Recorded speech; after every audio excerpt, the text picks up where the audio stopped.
This time on the Prop Master, well, we finally finished up the strap frame. And you're never going to believe this. I didn't even bother to figure out how I was going to do it before I started working on it. What's that? Oh, you do believe it? Great.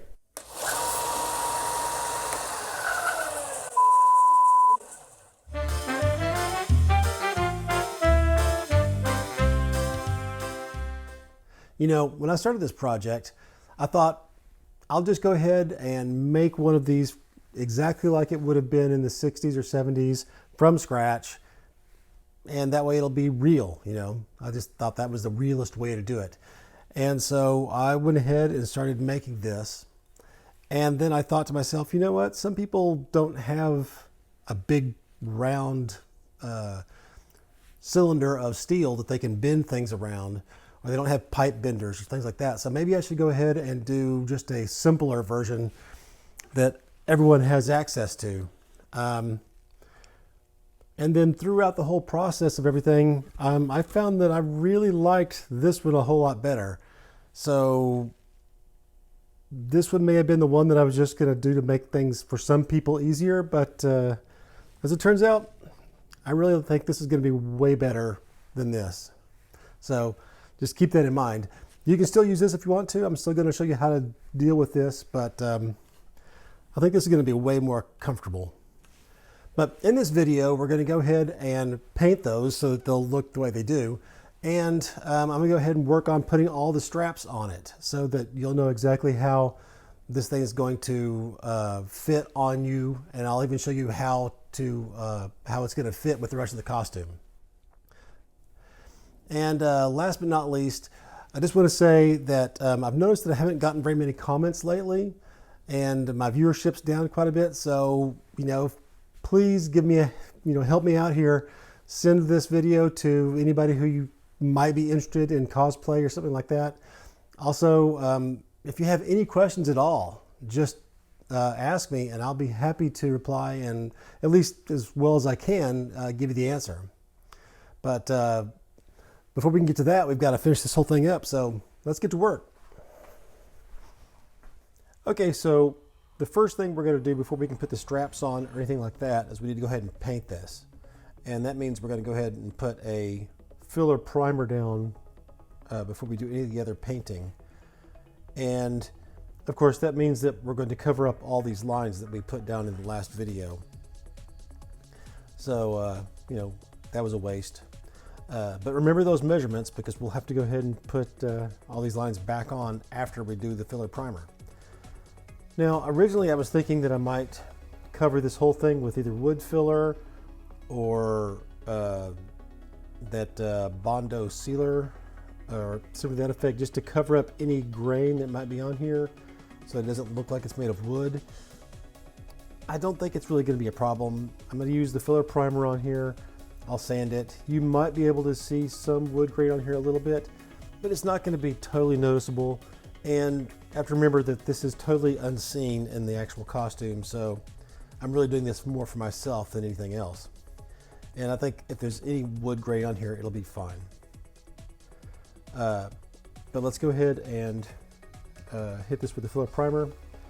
And just to show you, after we do this, we've still got this one, which I have taken some masking tape and just masked off the aluminum rod everywhere. I think I'm going to go ahead and paint over these screws, but the aluminum rod, of course, I want to be aluminum. So let me put my mask on and we'll go ahead and start spraying. Okay, I've already shaken this well over a minute, and I put this in a Lazy Susan just to make it easier.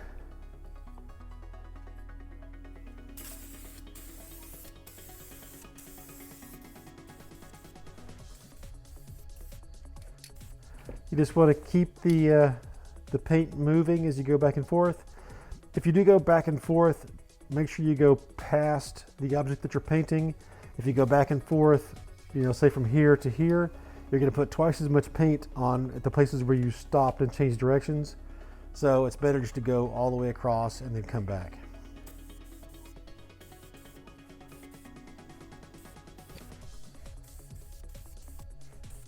Okay, I want to put a fairly light coat on there, and that's it. So we'll go ahead and we'll let this dry for about 5 minutes, and then we'll come back and do some other coats.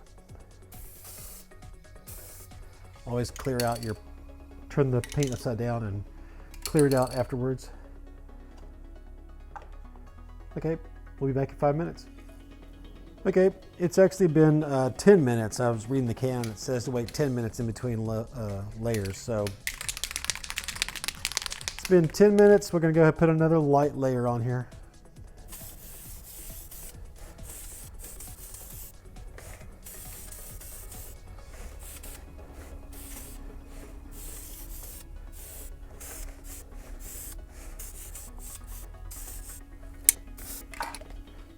Okay, 10 more minutes. Okay, we're back and we've done 2 light coats. So now we're going to do a heavy coat that actually looks wet. You put it on so heavy that it looks wet. We don't want to get it so wet that it starts dripping though. That'll be something we'll have to sand off later.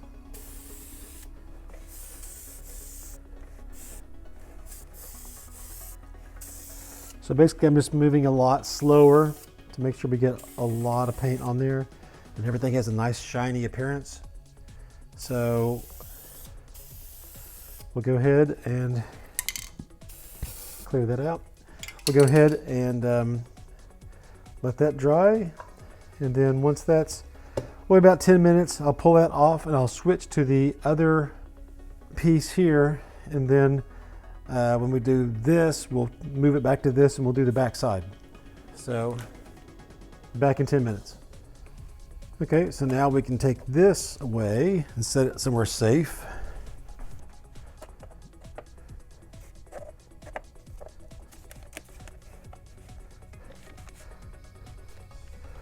Okay, so now we can go ahead and spray this. So once again, we'll do 2 light coats and then 1 heavy wet coat, all 10 minutes apart.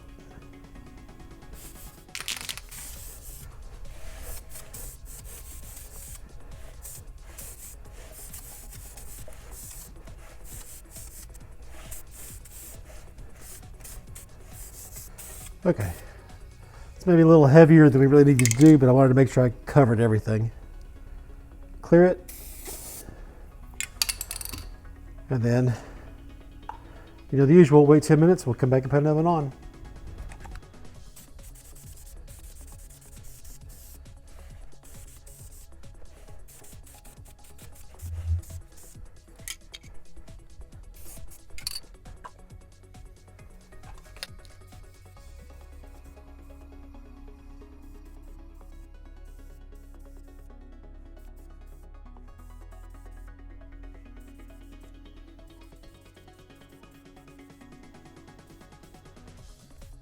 Okay, that's our wet coat, and we'll let this go 10 minutes and then we'll switch it with the other one and do the back.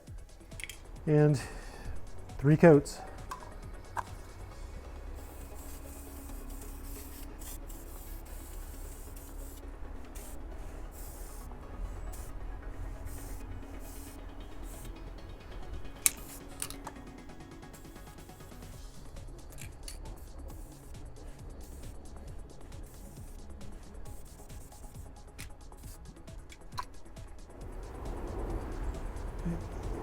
Third wet coat, or I should say third and wet coat.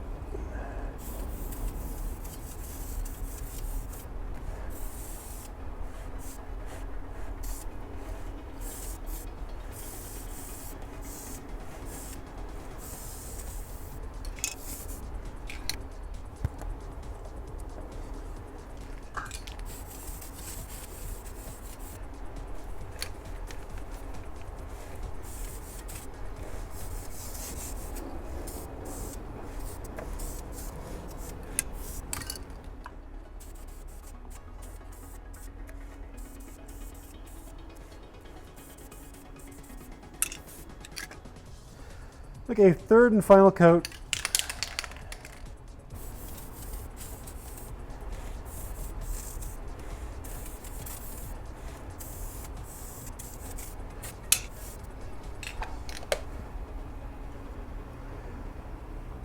Okay, now we need to wait 30 minutes and then we can start our sanding.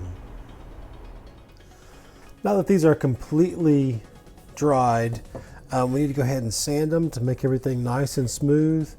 We don't want this to have any kind of wood texture to it at all. I'm going to use some 400 grit sandpaper, wet dry sandpaper, because I'm going to actually wet sand everything. I've got a little container of water here. I'm going to use this, which is a little sanding block that you can get at most auto parts stores. Just have these little Velcro pieces of sandpaper. Having a sanding block of some kind helps make sure that you're making everything perfectly smooth and you're not just conforming to the texture that's there. It'll make things a little bit more smooth, but it's not necessarily worth spending the money. I'm not saying to go out to an auto parts store to buy one of these, because I don't know that it's going to make that much of a difference in this particular case, but I've already got it, so might as well use it. Although I think I will take it off so I can put it in the water.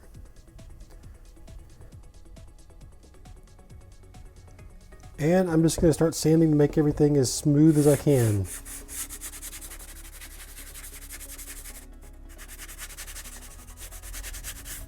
You know what's great about the wet dry is that this is totally clogged up and I can rinse all of that off. Whereas if this was just dry sandpaper, you'd be done. And I'm not pushing down at all. I'm going very light with this. If you put any effort, or if you put any pressure on this, you're going to remove the filler. As quickly as that, it's much, much smoother already.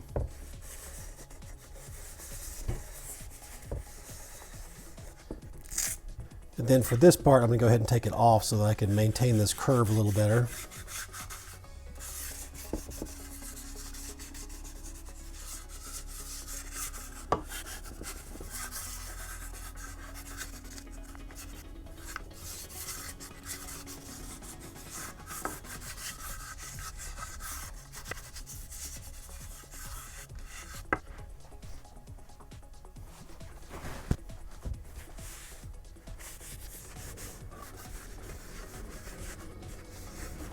This is already quite smooth. There's a couple of spots that I can feel that are a little rough.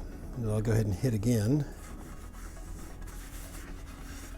If you do push down a little too hard and take off the filler primer, just spray it again and let it dry. It only takes 30 minutes. And then go ahead and start sanding again.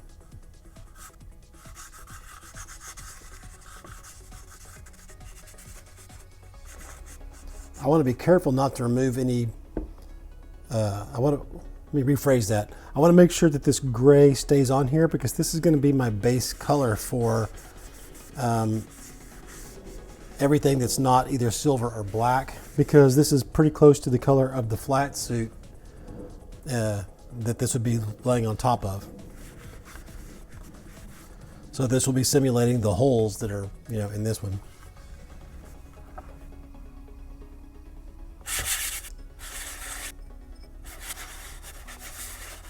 You can just hear the difference in the sound. It started out really loud and then now it's quite a bit quieter, so you can actually hear it get smoother.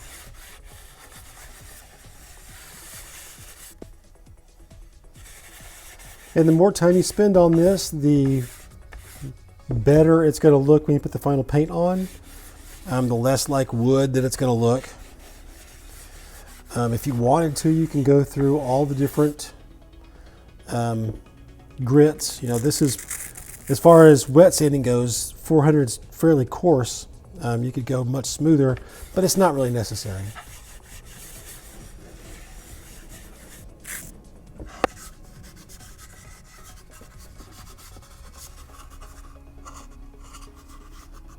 Be especially careful on these little corners and things like that. It's really easy to take off the filler primer in those areas.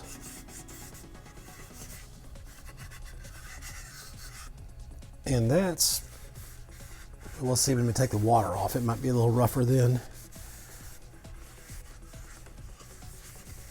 Yeah, that's nice and smooth. So we're good there.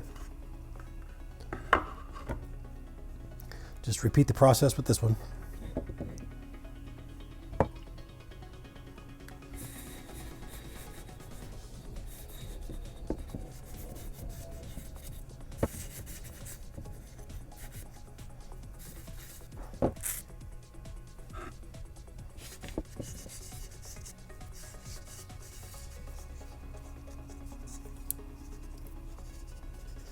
Now this is mostly going to be just painted flat black, so you don't have to be particularly thorough with the sanding on this one.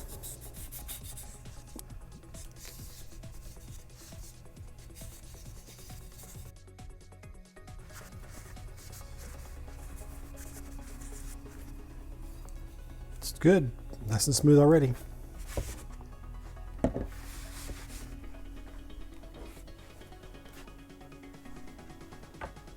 And with that done, we can go ahead and start painting. I'm going to let this completely dry out. You don't want it to be damp at all when you start painting on it. So I'll give that 10 or 15 minutes just to completely dry. Now that this is dried off, I can go ahead and start the painting process. And the first thing I'm going to do is to, I'm going to go ahead and paint this one here. And I'm just going to do it with this Fusion all-in-one matte black. There's nothing special about this paint except for the fact that it's matte black. So I'm not going to paint this right here just because I'm not set up to paint right here. And so I'm just going to walk out in the backyard, hold it like this, spray paint this side, spray paint this side, bring it back in, and I'll hang it like this so that nothing's touching it. You don't need to see all that. So I'm going to do that real quick and I'll be right back. Now while that dries, let's go ahead and work on this. I've got a piece of Bristol board here that I've cut to be the right width, and this is 90-degree angles here. I'm just going to use this as a straight edge. And it's time to redo all of those measurements that we did in the last video. So I'm going to draw my first line. I think in the last video I did some from the top and some from the bottom. This I'm going to all do from the bottom because I know it's a straight edge. It'll be more precise. Not that any of these have to be that precise. But my first line is going to be at 1 3/4 of an inch or 4.5 centimeters.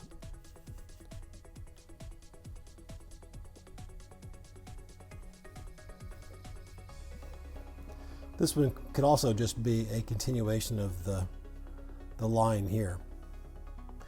Next, we're going to move up to 3 3/4 of an inch or 9.5 centimeters.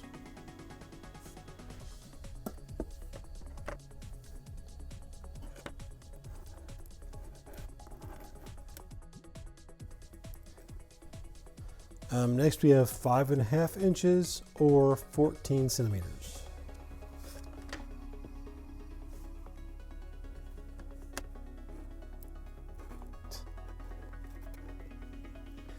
Okay, our next one's going to be up here, and it's going to be 10 3/16 of an inch, or what was it?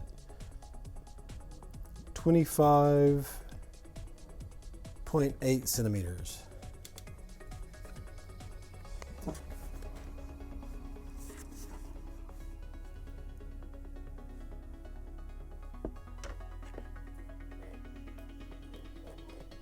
And then finally, 10 7/8 or 10 7/8 inches or 27.5 centimeters.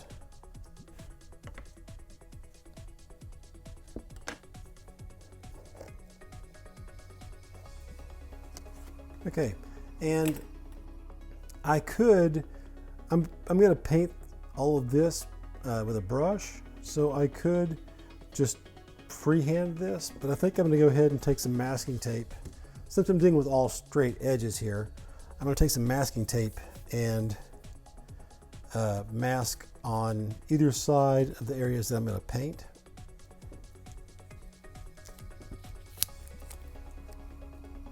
And I'm gonna have to move this over to where I've got better light so I can see these lines, which you probably can't see either.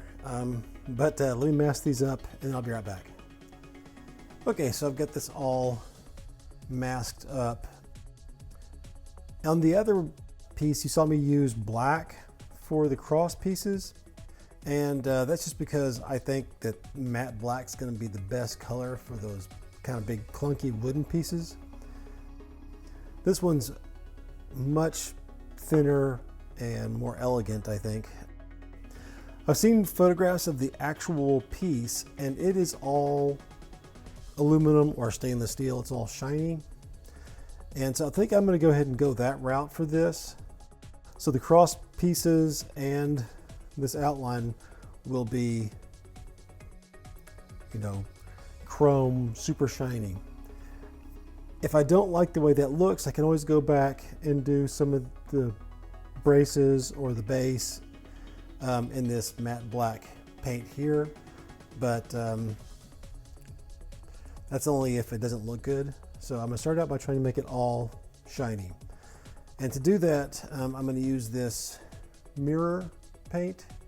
It's the best that I've seen as far as, you know, aluminum paints or highly reflective silver paints. If you can't find the mirror, then this Moloto liquid chrome, I don't know if you've heard it called Malto as well. Moloto or Malto or however it's pronounced. It's M-O-L-O-T-O-W.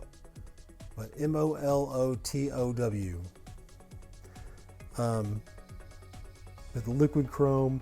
This is a refill for the paint pens. This stuff works really well as well. Not quite as good as the mirror though. So let's go ahead and start that. And I'm just going to do these cross pieces for now. I guess I should get the right ones. So here, here, and here. I'm going to go ahead and mark this. Well, maybe I'll just mark it with the paint so I can do it that way.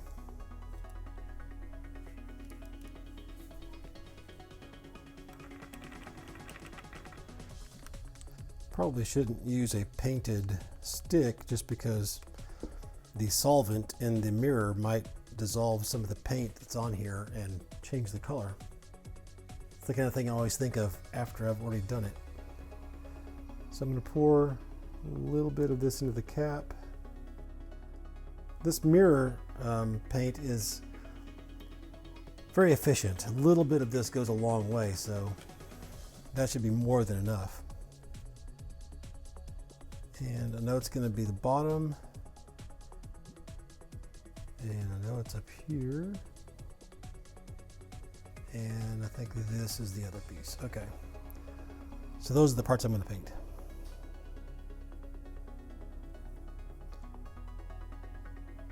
And it's probably just going to take one coat, but it might take two.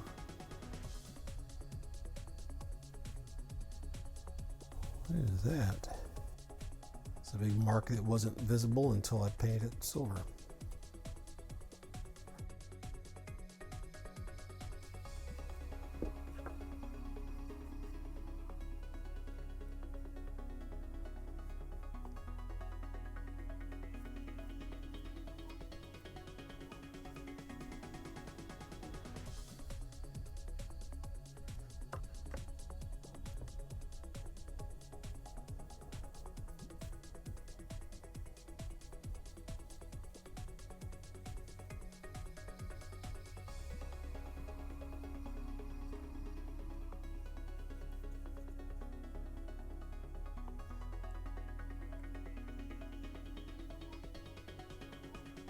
Okay. Now this is solvent based, so make sure you've got ventilation. And you'll have to use mineral spirits or some other kind of solvent to clean your brush with. I'm going to go ahead and use a paper towel to wipe this cap out so that I don't essentially glue it closed. And I'm going to give that a few minutes to dry, and we'll come back and take a look and see if it looks like it needs another coat. And if not, I'll go ahead and pull the masking tape off, and then we can go ahead and paint around the outside. And at that point, I'll decide whether or not to leave this the way it is or to go ahead and do matte black on this. But we'll be back in about 15 minutes. Okay, let's take a look at this. It actually looks okay. It's definitely got some streaks in it. So, sure, let's go ahead and put another coat on.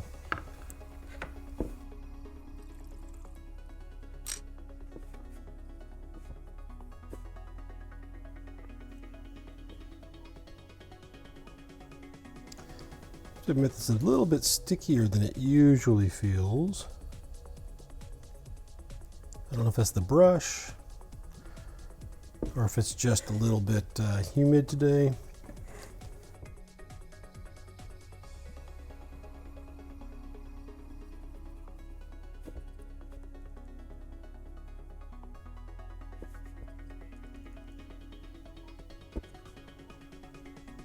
That looks pretty good.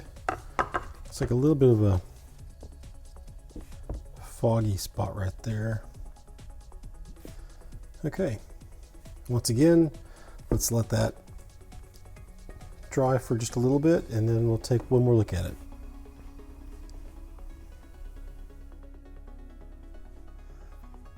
This all looks pretty good. Most of the streakiness is gone, and I think we can go ahead and take off the tape.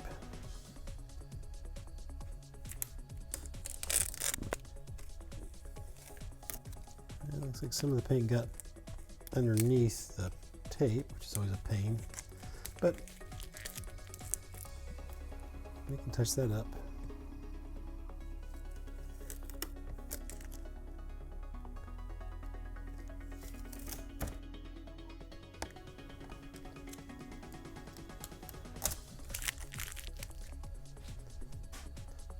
Now that that is gone, I can go ahead and, considering the way the tape is reacting with the primer, I think maybe I will just try to freehand paint around this outside edge here.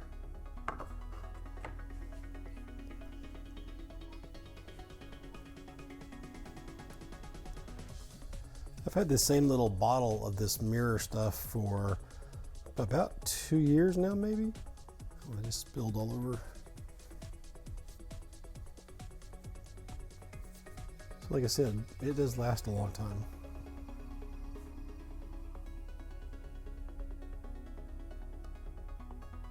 Fortunately, in this lighting, I cannot see where the rounded part meets up with the flat part.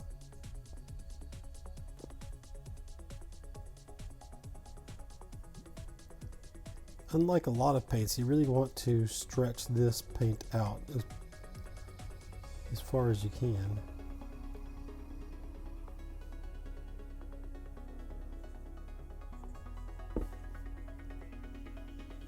I think you get the picture. Let me go ahead and get into some better light, and I'll finish this up, and then we'll take a look at it.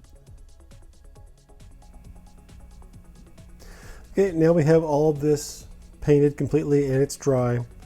The last thing I want to go ahead and do is, this is just kind of flat the way it is.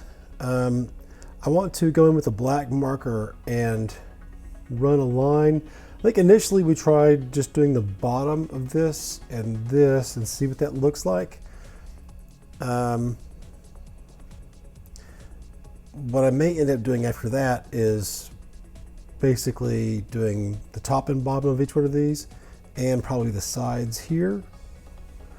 But I also might have the line that goes across here go around here, kind of like the because in the initial plate it does that. It goes over the top.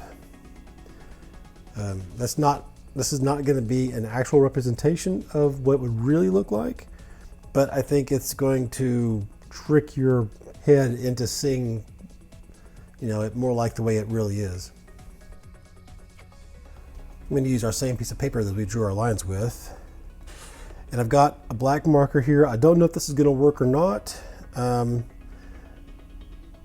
You can try a Sharpie as well. Just make sure it's a fine, this is a very small black point. It's not that big wedge point that a regular Sharpie has. So again, if you're going to try this with a Sharpie, make sure it's the super fine tip. And I'm going to start out with the bottoms of these two right here, just to see what that looks like. Okay, now let's see. It looks like it's working.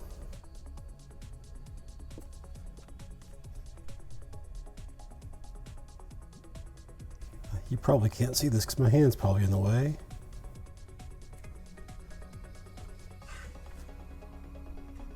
That helps quite a bit, actually. The only question now is whether or not I should put a black line across the top here, and I think I might actually. It's starting to look like a cartoon piece, but well, maybe I don't. I think maybe I'll leave it the way it is. Yeah, I'm afraid if I draw this line across here, it's going to be hard to maintain a nice crisp edge that would be the real, that would look good. I think I'm going to leave it just the way it is. So now I'm going to make sure this dries completely. Unfortunately, I haven't found any kind of protecting spray that I could spray over this that doesn't make this really metallic, so they look like slightly glossy gray. So I want to just make sure that this is super dry so that it doesn't easily scratch off when I'm putting all the straps on. So I'm gonna let this dry for at least 24 hours, and then we'll go on with the project. So see you in 24 hours. While we're waiting for that other piece to dry completely, let's go ahead and take off all of the tape, the masking tape on this piece, and then we're essentially done with this one, as far as painting anyway. This is the side that'll be facing my back.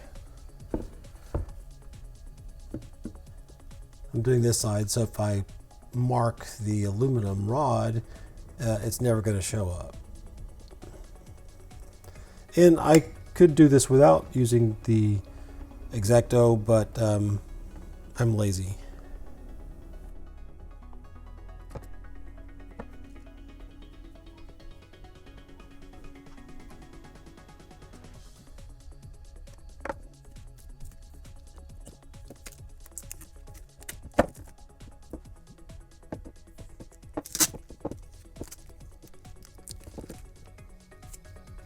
Yeah, definitely left a mark on the aluminum, but if I decide that I can't live with it, if it just bothers me too much, I'll just take a piece of sandpaper and hit it real quick.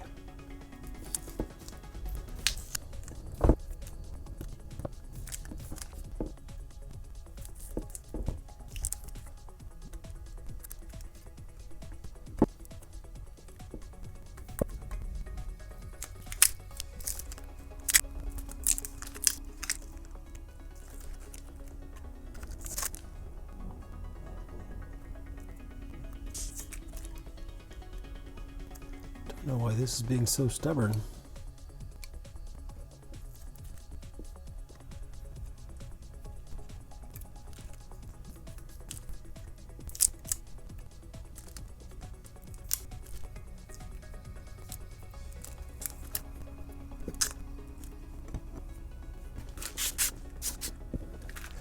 Okay,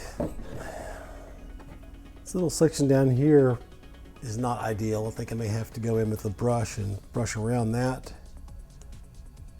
which is some matte black paint that I've got. But that's essentially it. We'll just leave this here and wait for the other piece to completely dry. Actually, I forgot one part, and while I'm at it, I'll go ahead and use this marker to fill in this area.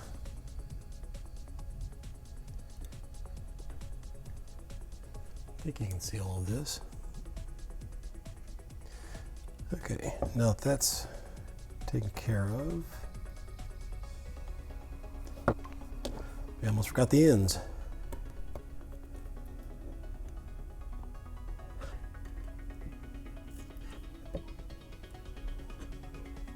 Okay.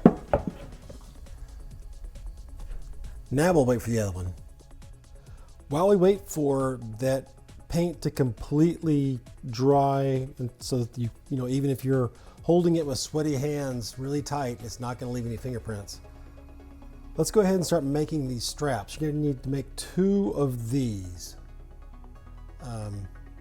And I've already obviously made one of them, just so I can figure out exactly how to do it. And you'll be making 2 of them. I'm just going to make one to show you. To make this, you're going to need some of this 2-inch strap, webbing strap, kind of like a seat belt material, but it's a little different. I'm trying to think, what is 2 inches? That's gonna be like, what, 4 centimeters? Actually, it looks like it's just about 5 centimeters. So whatever webbing is, pretty close to 5 centimeters. You're also going to need this smaller. I bought all of this stuff at the fabric store at Joann's Fabrics. This stuff comes in kind of bulk. You just have to tell them how much you want, and you're going to need about 4 yards, which is pretty close to 4 meters. A little less, actually, probably more. I think it's 3.66 meters. You might get a little bit more just so you have a little bit to mess up. This was not in bulk. This is just 1.5-inch belt strapping. It comes in 2 yards, so a little less than 2 meters. You're also going to need 4 of these little things. I'm not even sure what they're called, but you can buy them separately. You've seen these things before. They work like this. Not really buckles, but they're for adjusting straps. And you're going to need some of these little rings. I got these in black. Just rectangle rings. These silver ones that I got, they actually came with this little extra piece here, but it's pretty flimsy, and it was really easy just to bend this open.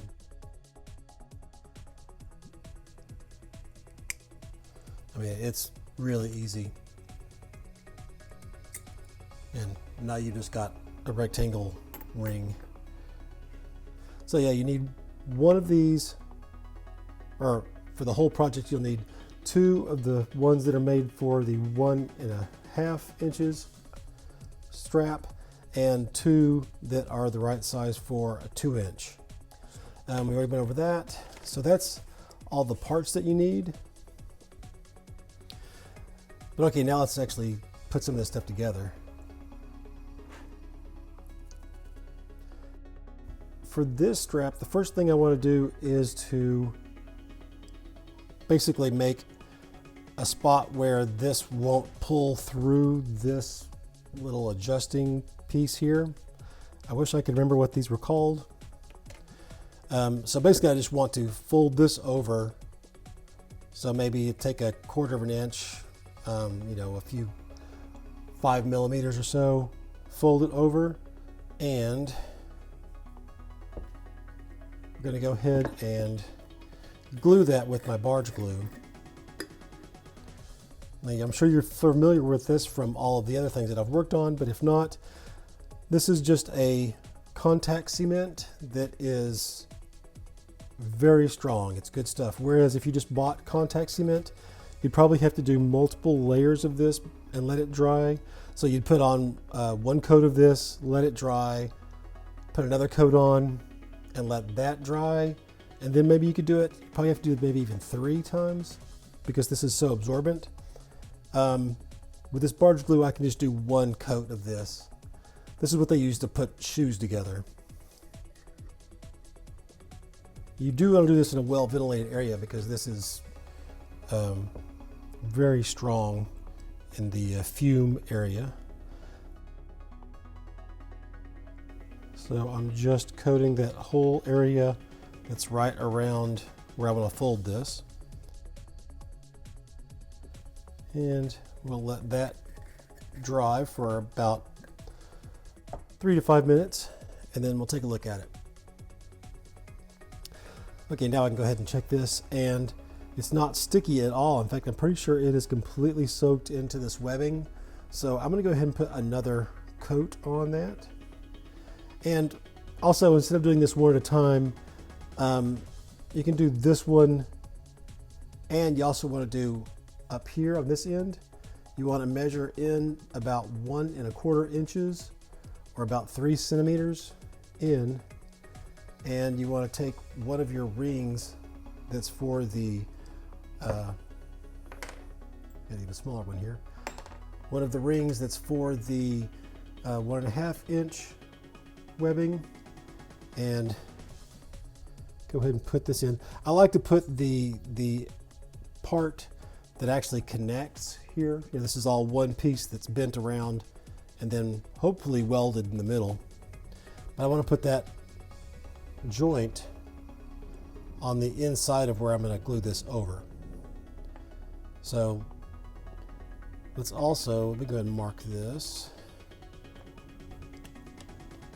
I can use a marker because this is the back side of the strap and really won't be visible.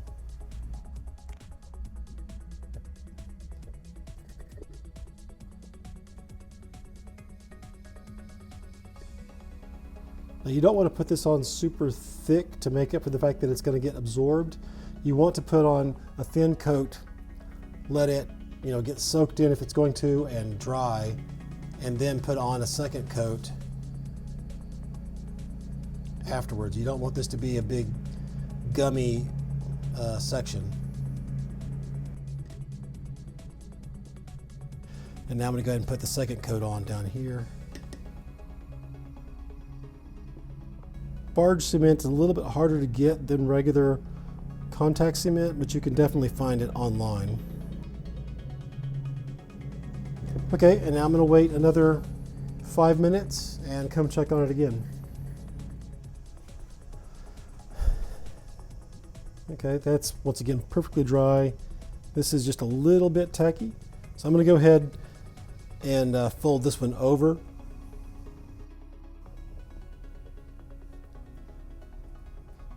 Okay, because that one had 2 coats on it, I went ahead and folded that over. This one just has 1 coat. Let's go ahead and put a second coat on it. And like I said before, you can do all of these at the same time. You don't have to stagger them like I did. I started out trying to do, one at a time, but then that's just ridiculous.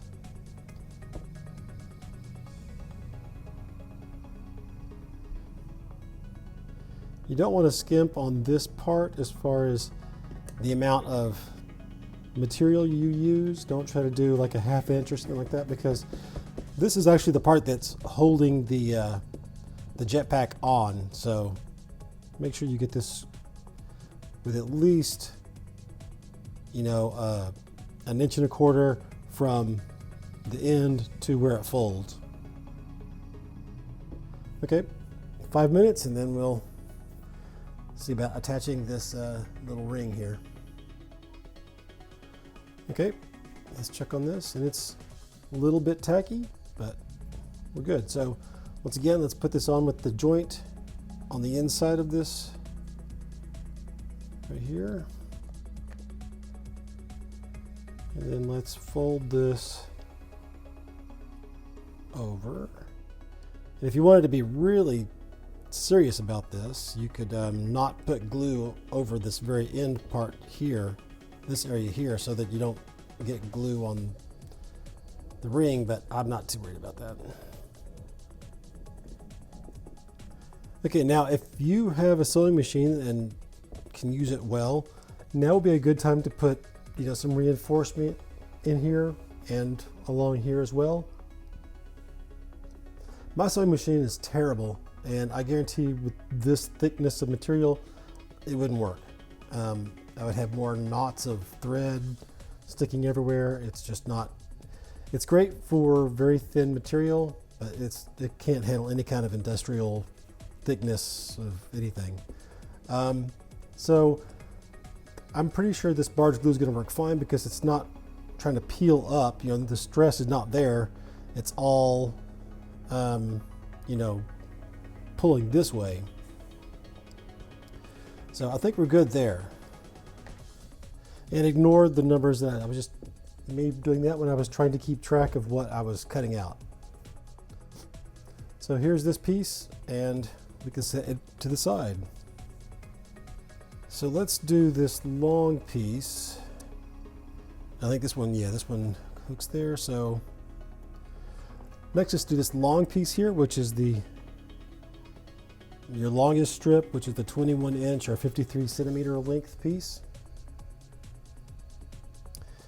And actually, now that I remember, these pieces here, you're going to need 6 of these, because this is the part that goes around the end piece of your frame brace. I should say strap brace. This is the part that's going to go through here, and then it's going to attach to itself using one of these.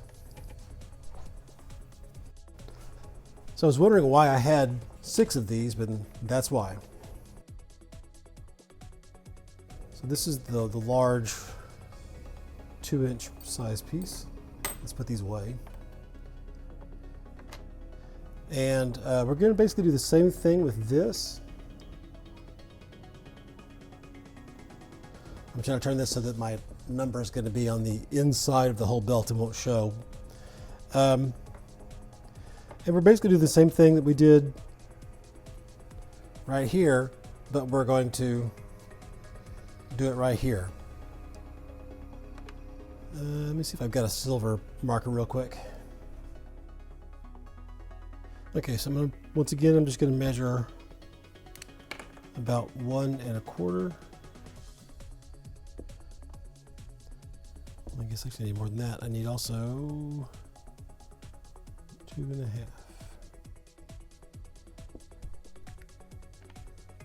And that's just telling me, like here, how much area to glue.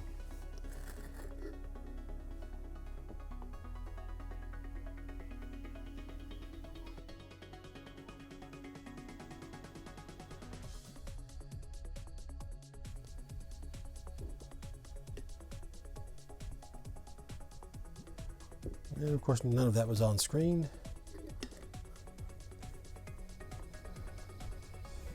There we go.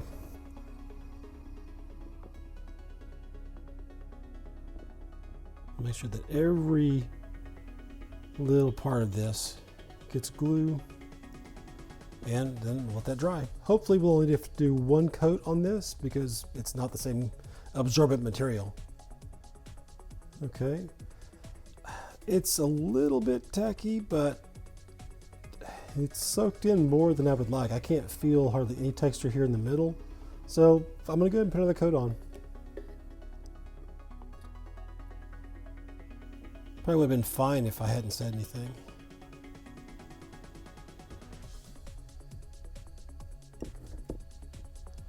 I'm being careful not to get any glue on my work surface,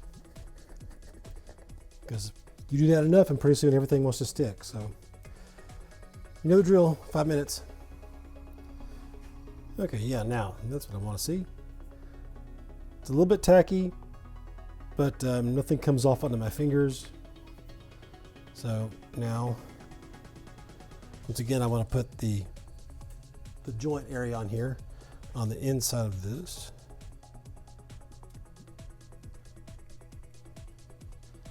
And I've lost my line that I drew, but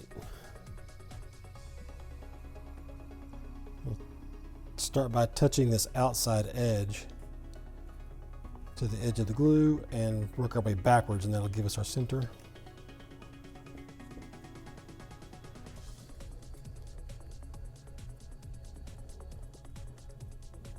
Okay, and that's it for the gluing.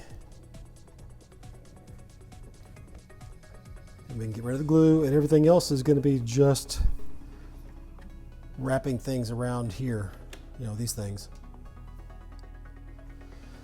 Now that we have this, let's go ahead and flip it over so that this seam is on the back side.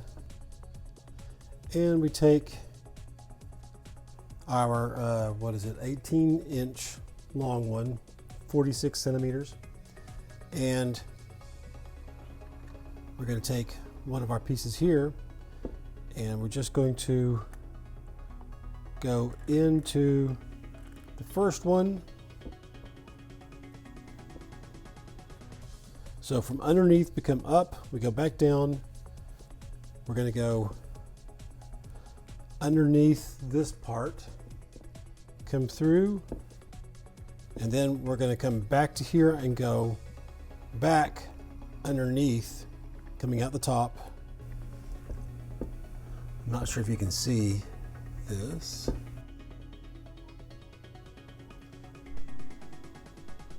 Maybe a little bit more slack here, so I just pulled this so that there was more. Here, let me back up. So now we have a lot more of this. It goes through there, and then it just goes back underneath, and then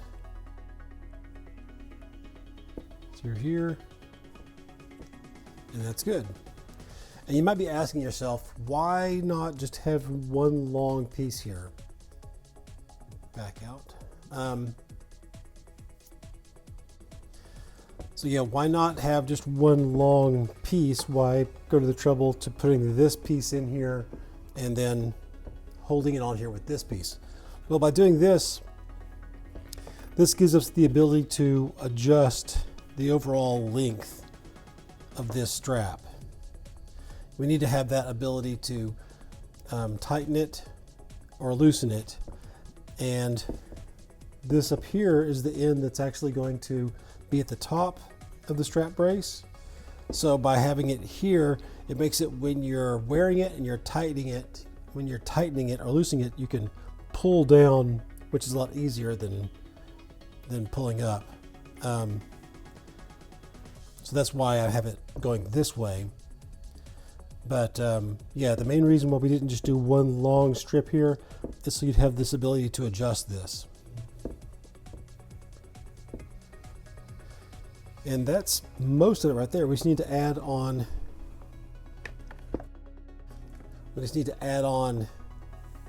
this piece right here. Let's go this way. Okay, so this is the top part. And I'm just taking another one of these pieces. And this time I'm going to go in the bottom and out from the top. I'm going to slide this until it's a little bit past halfway. This way you can see it. Okay. So it's a little bit past the middle. It's a little bit closer to this little square ring here. And then I just want to take this piece and I'm going to put it seam side down. And I'm going to run it through the same way.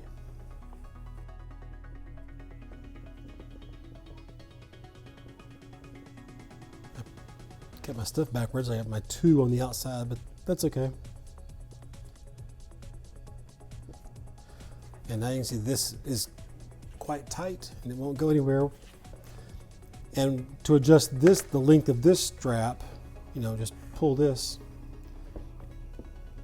and you can adjust the length of this. And as far as where it comes out the hole in the flak vest and the armor, you can adjust this whole thing up and down to get that in the right place. So it's completely adjustable. And that's pretty much it. We have that strap to go with this strap. And so we have our two shoulder straps. And now I'm trying to decide whether or not I want to go ahead and add this onto the strap brace now, or if I want to wait and do the lap, the waist strap first. Let's go ahead and move on to the waist strap.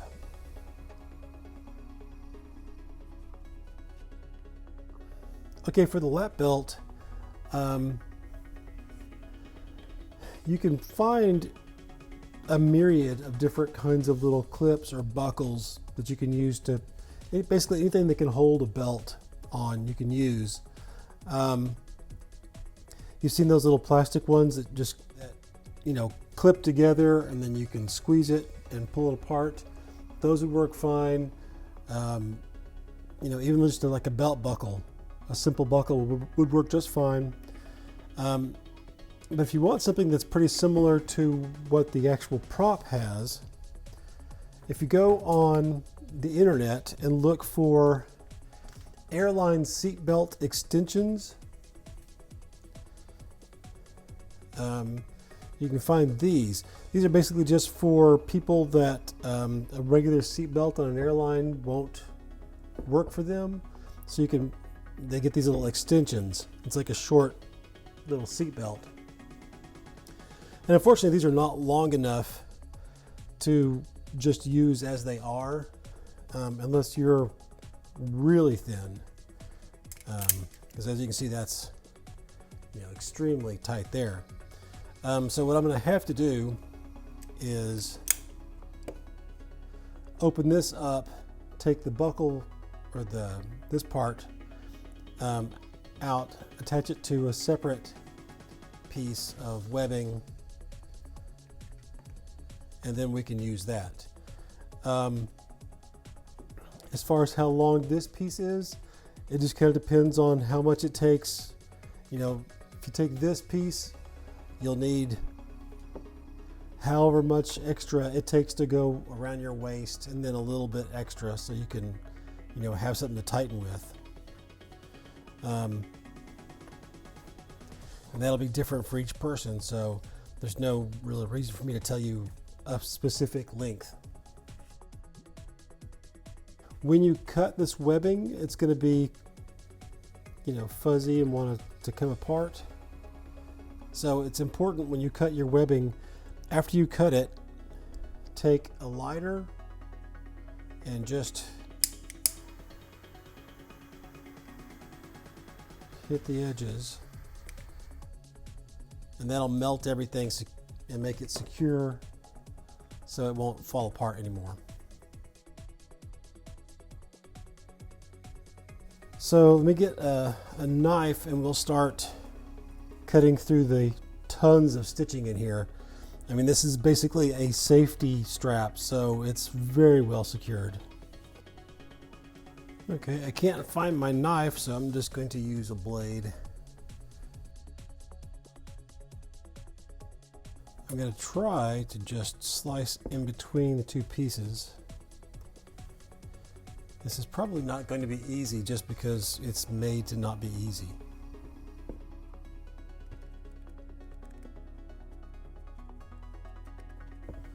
I'm hoping to get to a spot where I can be able to slide this down the belt.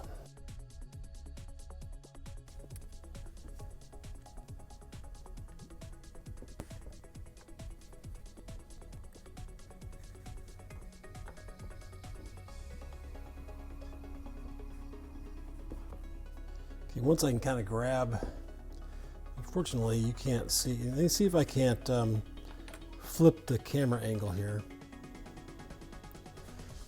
Now maybe I can do this and you can actually see.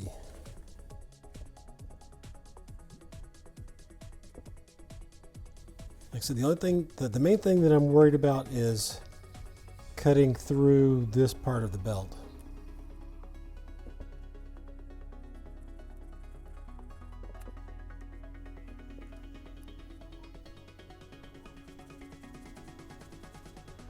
This is a little bit easier because I can hold on to it better.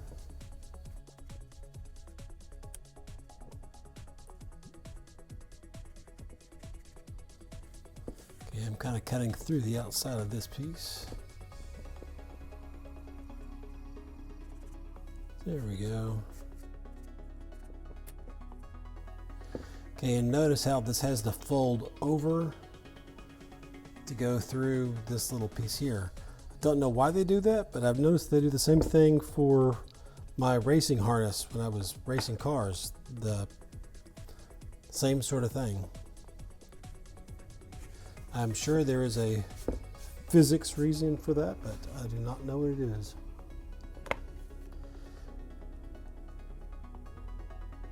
Okay, so this is the inside of the belt.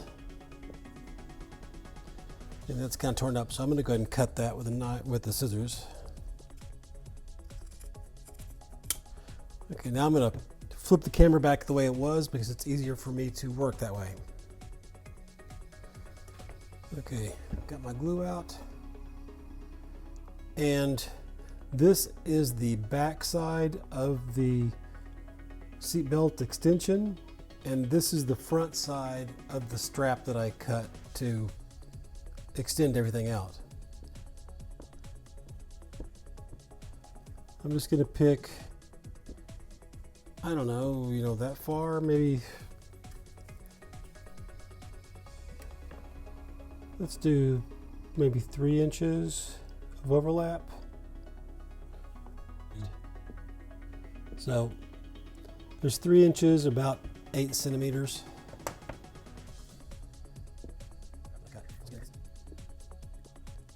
And you know the drill, we'll do probably 2 coats from what I can tell.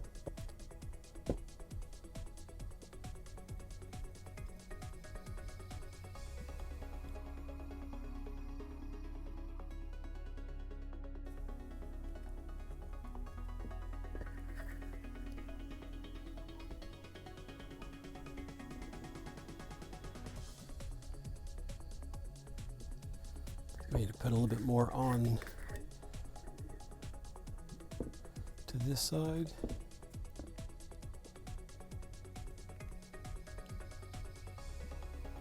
I was trying to pull the glue off, so that means I need to put a little bit more glue on there.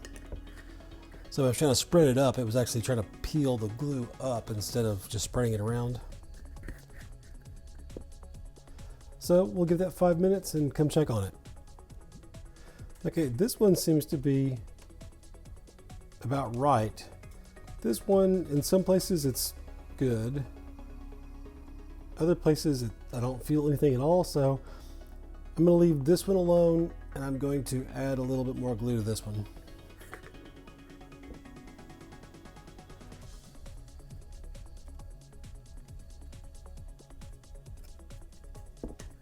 Okay, 5 minutes. Okay, let's put these together. I'll try to line up one edge.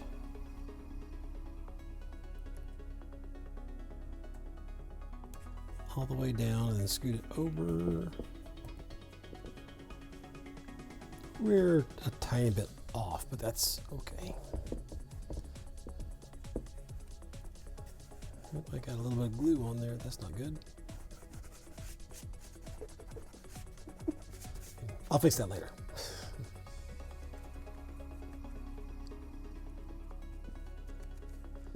Okay, once that cures completely, it'll be really well on there. All the threads from the safety stitching.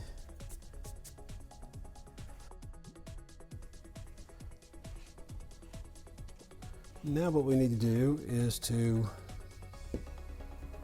put this on here There is no front or back really to that, so it doesn't matter.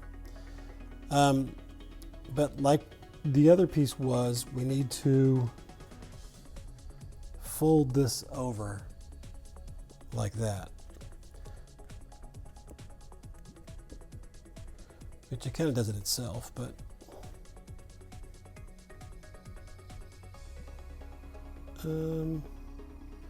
okay, so we need to go in from the top, but we need to fold these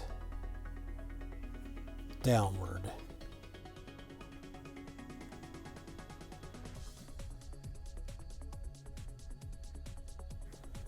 Okay, so you can kind of see, you can't see any of that, I'm pretty sure.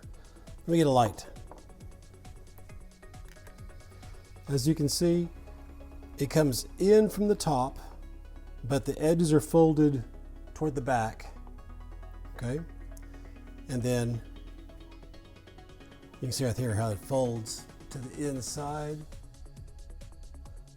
and then now we can just glue this down like we have all the other pieces. And let's do it.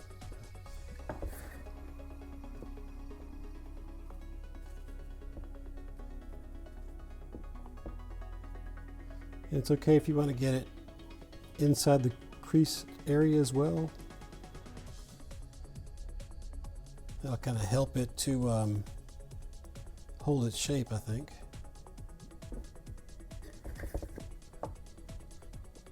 You just kind of want it to be even.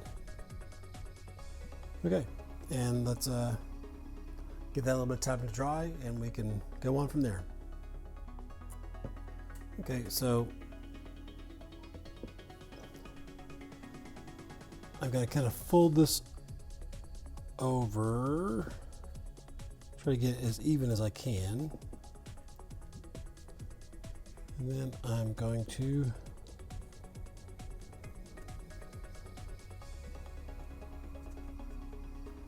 a little too close. Okay, so now we have our new piece there.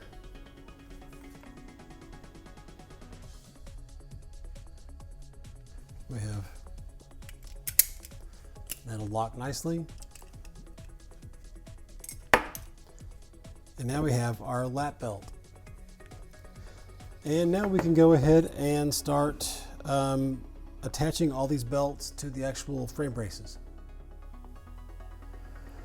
Now we can put these straps onto our strap frames. And I'm just going to do this one because this is the one that I'm going to use. This is the one that I like better. I think it's going to be more comfortable to wear. It's much thinner, less bulky. I think this one is going to be less comfortable, basically. But we'll do this exact same thing on both of them, or what I do here, you can do on here, I should say.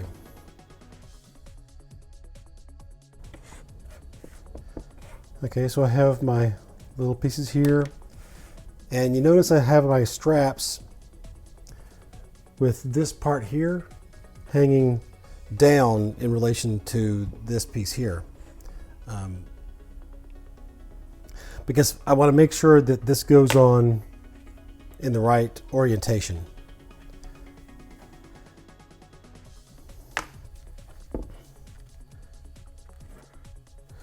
Do I need to put the light back on here? Maybe that'll help.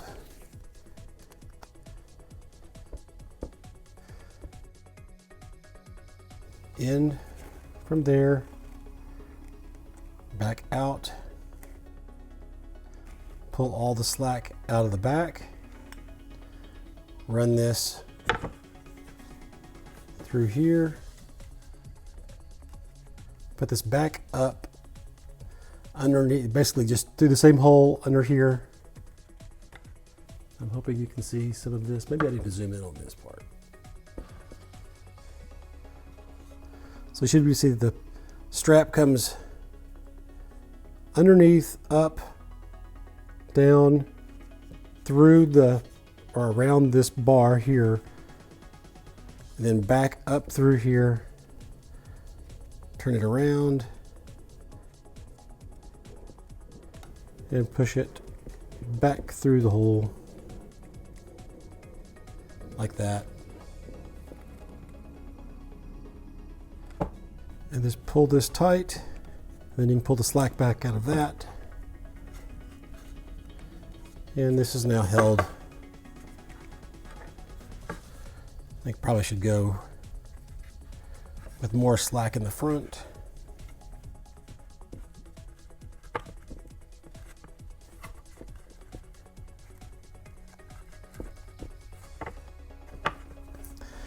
And that's how you're going to attach the straps to the top piece. Now we just need to bring these around and attach them to the bottom down here. And we're going to do this much like we did with when we attached these pieces onto the metal bar. Okay, now we can drill some holes here.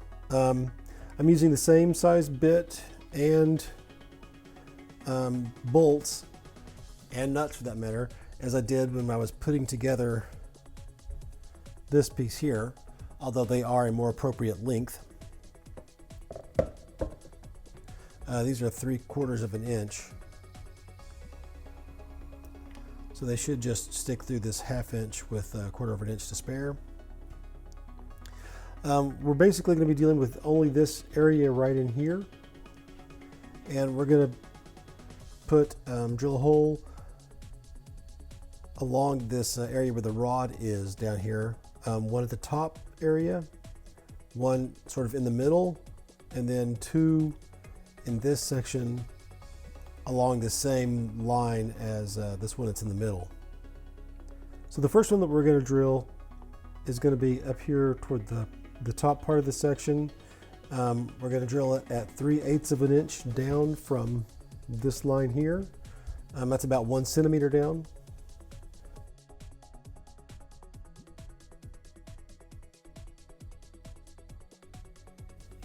I'll do the same thing on this side here.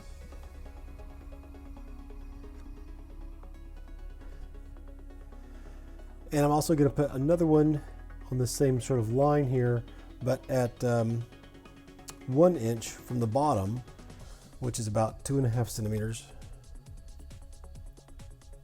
Just kind of use this to kind of project the center here.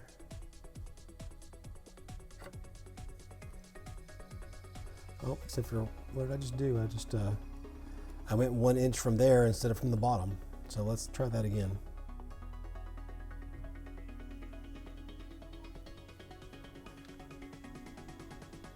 So basically I'm just lining the top of this up with what looks like the center of the rod, and then lining it up with the mark that I made, and then going up 1 inch.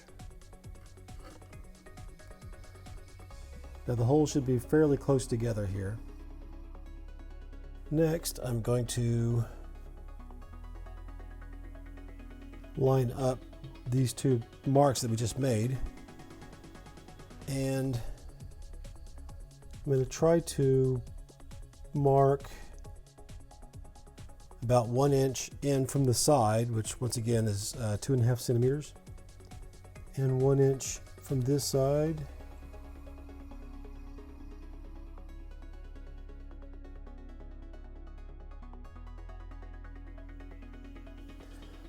Okay, now I'm going to drill these 6 holes.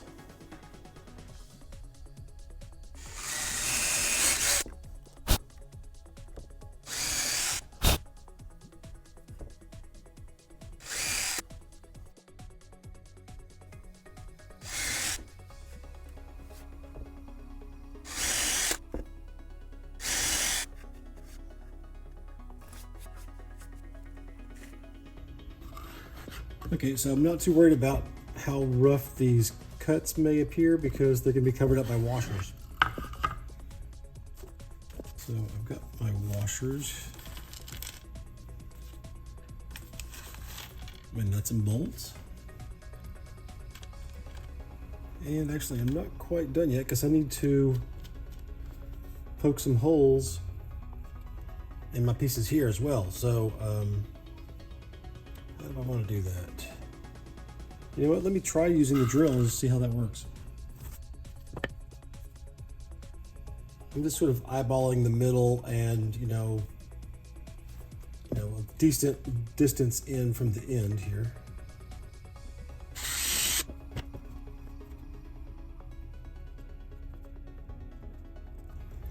Well, yeah, it'll go through. It's tight, but it will go through. So you can drill it if you want. I can also use a hole punch to punch through there. You know what? Let me go grab one of my leather hole punches real quick. Okay, here's my punch. It's a 3.2 millimeter, which seems to be about the right size for that. And I'm not sure this is the best place to do this, but we'll find out. I think this is going to be very bouncy and probably won't transfer the energy very well, but it might. Kind of doing the same position, roughly.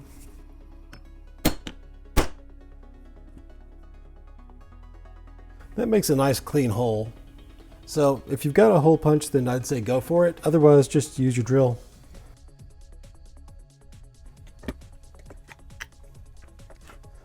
Okay, so when you put these on, you want to make sure they goes, because remember this is facing away from you. I'm too far zoomed in. Remember this face right here is facing away from you. This will be going over your shoulder and then coming back around.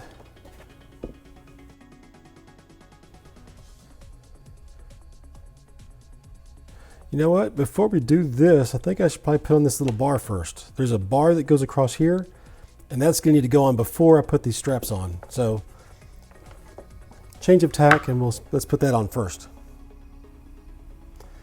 Okay, so this is a 3/4 of an inch piece of aluminum. Let's see, 3/4 of an inch is about just a little bit under 2 centimeters.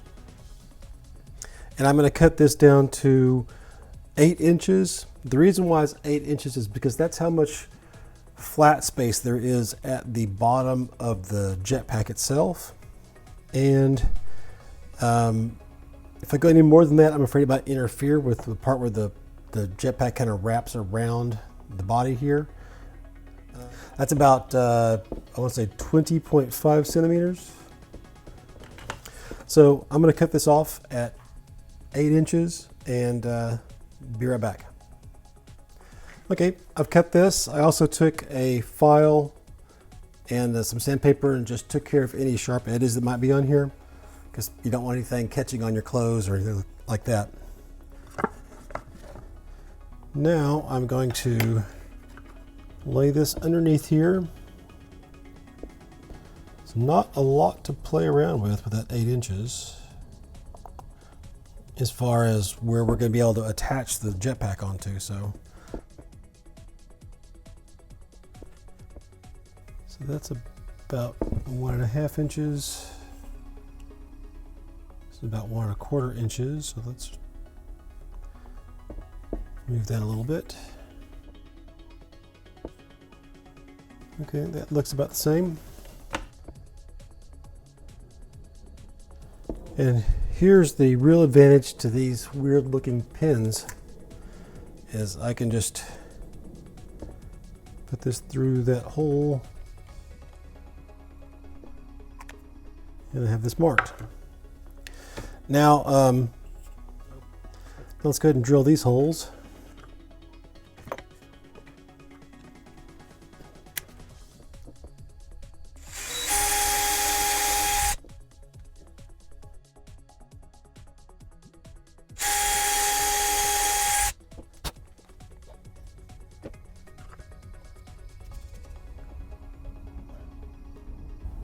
That's causing me a little bit of problem.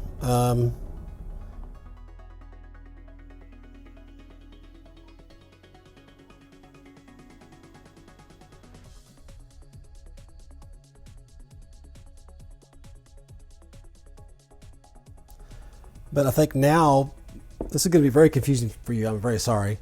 I think now the order of operations is going to need to be that we put the straps on so that I can get to these two center pieces here. And then we put this on. My concern before was that I'd be harder to get to these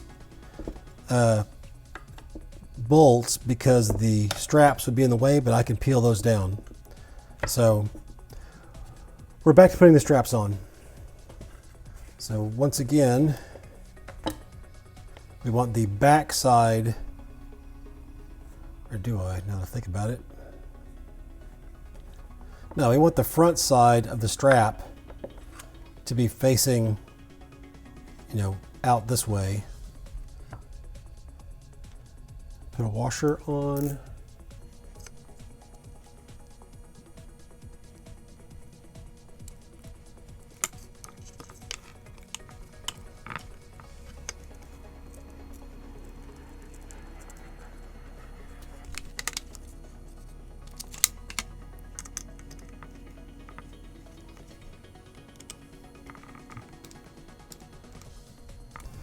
Okay, let's do the same thing with this one.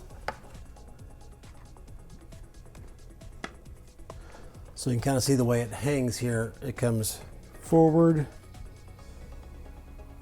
kind of this way, and then you want to take the front side, twist it over so that that's the part that's going up against the back.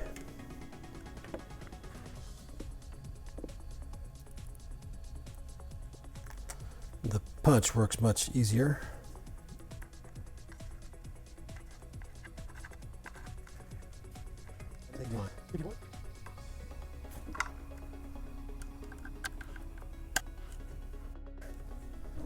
So now that those are on, we need to put the lap belt on. Okay, so here is the lap belt. If you put this on like a belt around your waist, about the height of your belly button, that should, you can then adjust that reasonably tight and then reach back into the small of your back, and that will tell you the middle of where you want to put these onto here. I mean, you don't have to be perfect because there's adjustability right here, but if you want this to be sort of in the middle when you adjust everything up, then that's the best way I can think of to do it. And then using that as the centerpiece, I can just line this up with this piece right here.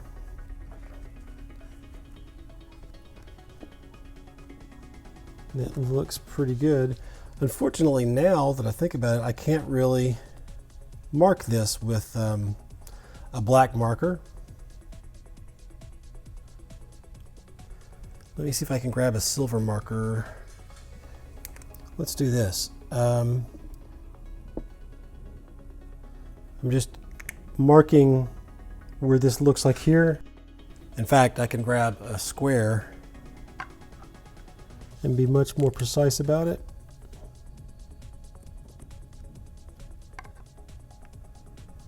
Yeah, looks like those marks are about right, actually.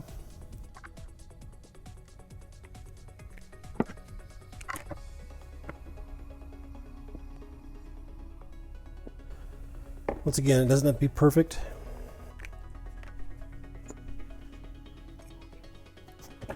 Now I'm going to punch these holes real quick. Okay, here I have my holes punched. Hopefully they line up fairly well. Looks like they do. And you want to make sure that when you do this, that the front of your buckle, when it goes around, will be sort of opposite the front face of this. So find the front face of the belt, and I guess make sure that the outside of that lines up here.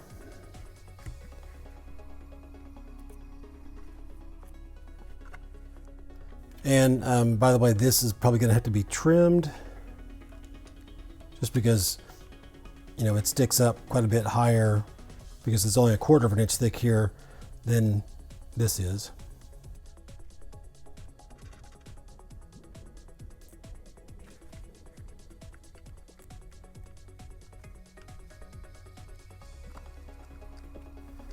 Make sure you put a washer on the front and the back.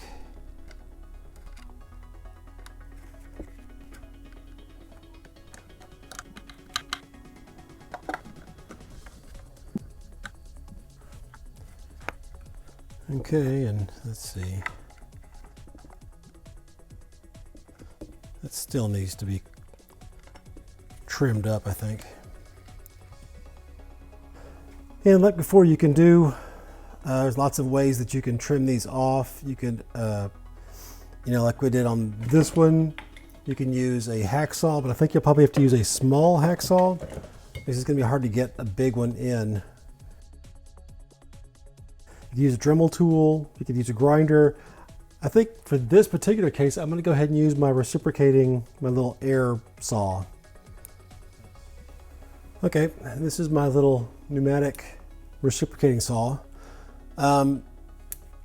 This is a pretty handy tool to have. They're not particularly expensive.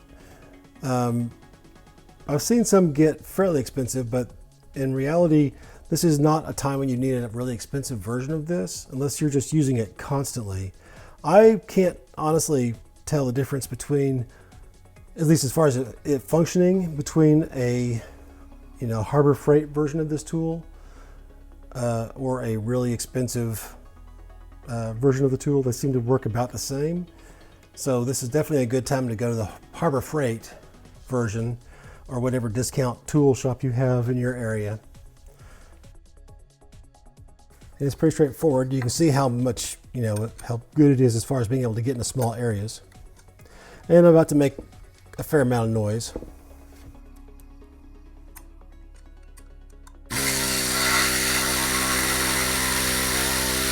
Be very careful when you're, you know, I'm kind of going toward my hand here and it's making me a little wary. I've got a little more control that way than this way, but let's try going away from me.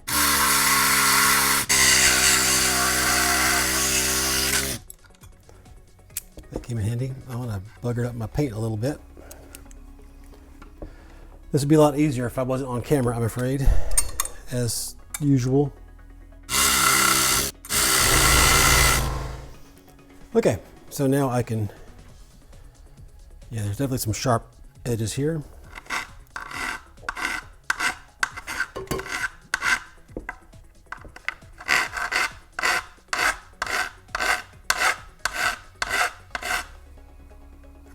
Okay.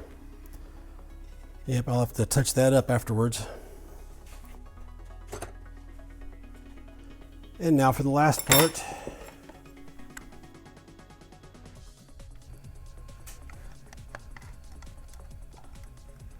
And I don't need the washer for this one, at the top anyway, because it's metal on metal.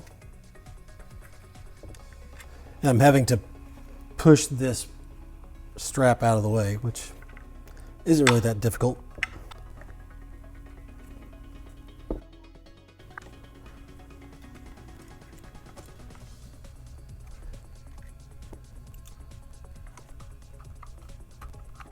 Okay, and there you have it right there. This is pretty much everything. Let me touch it up a little bit and then we can take a look at it. Okay, I just tried to put this on and these straps were nowhere near long enough. This part didn't even stretch to the middle of my back, and I couldn't get my... and as you can see, because this now fits me, there's a lot excess. This is all slack that's not really needed. But I like having this hang down where I can easily grab it with my hands to tighten it instead of trying to reach up really high to tighten it. You're gonna have sort of limited movement anyway when you're putting all this stuff on, so I think this is probably gonna be helpful. And if it turns out to get in the way, I can just, you know, cut it a little bit shorter. So that's where we are there.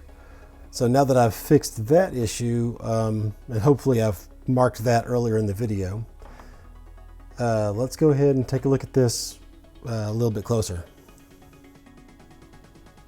Okay, so you can see it goes on underneath the back armor and the main armor up front, and even underneath the flak vest, and even under the belts. The belts, this will go on first, and then the belts will go on over that, and that will help cover up any of the straps and things like that.